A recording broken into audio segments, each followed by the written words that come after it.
Hai, kembali lagi bersama saya di channel YouTube saya lagi. Nah, di sini saya akan membahas materi mata kuliah belajar dan pembelajaran. Yuk, ikuti. Baik, di sini perkenalkan nama saya Nurafni Rukmini, NIM 091058022158. Prodi Pendidikan Bahasa Indonesia, Fakultas Keguruan dan Ilmu Pendidikan. Sini saya akan membahas materi mata kuliah belajar dan pembelajaran yang di bawah SPD LPD.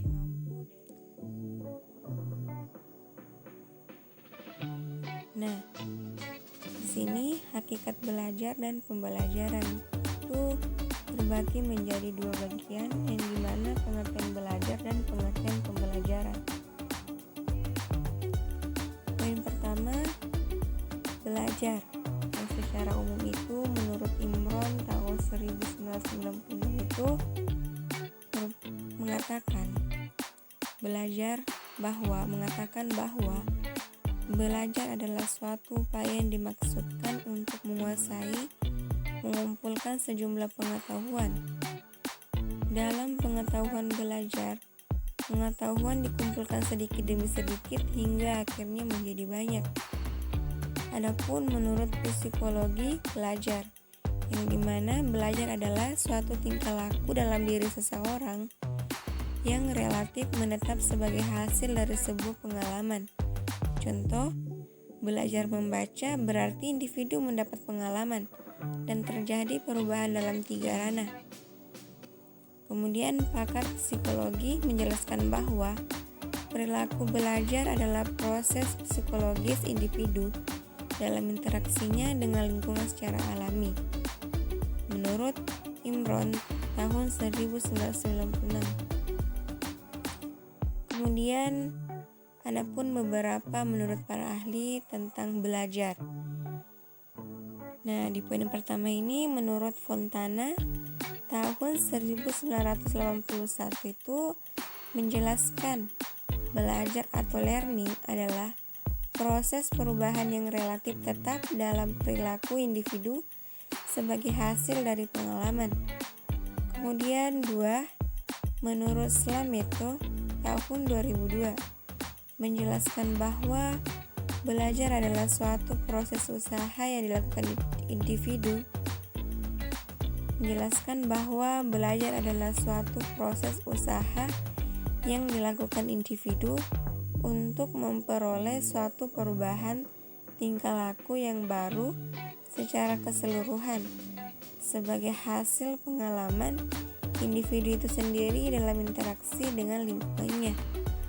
Kemudian ketiga itu menurut Crow tahun 1980 ini menjelaskan bahwa belajar adalah perbuatan untuk memperoleh kebiasaan, ilmu pendidikan dan berbagai sikap.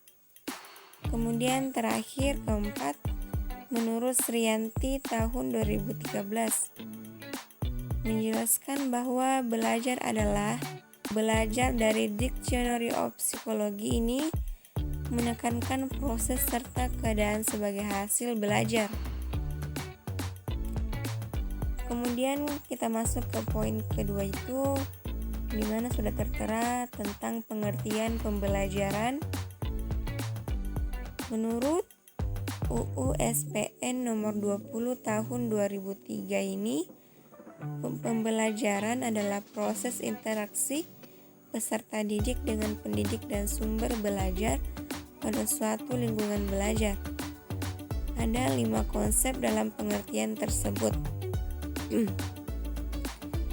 Banyak ahli mengemukakan bahwa pembelajaran merupakan implementasi kurikulum, tapi banyak juga yang mengemukakan bahwa pembelajaran itu sendiri merupakan kurikulum sebagai aksi atau kegiatan.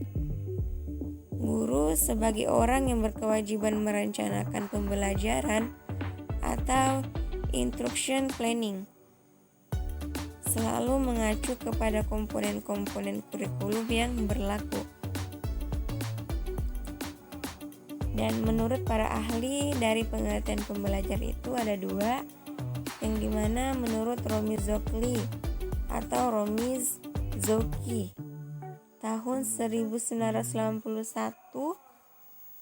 menjelaskan bahwa pembelajaran atau instruction adalah sebagai proses pembelajaran, yakni proses belajar sesuai dengan rancangan.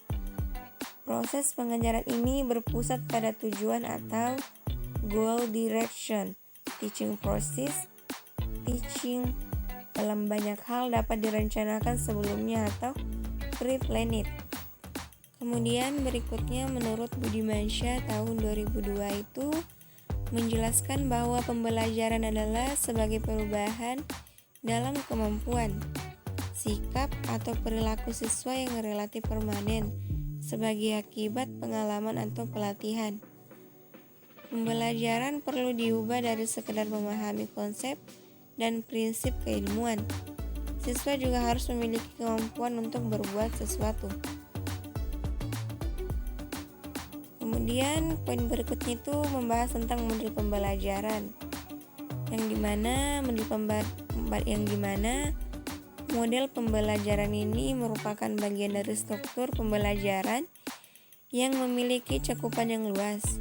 Dalamnya terdapat pendekatan, strategi, metode, dan teknik pembelajaran.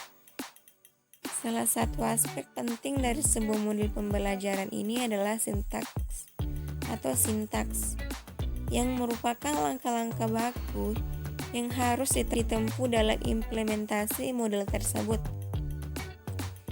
Pendidik sebagai pengembang RPP seharusnya memiliki pemahaman yang memadai tentang model pembelajaran sehingga implementasinya dalam pembelajaran tepat dan tujuan pembelajaran bisa tercapai secara efektif.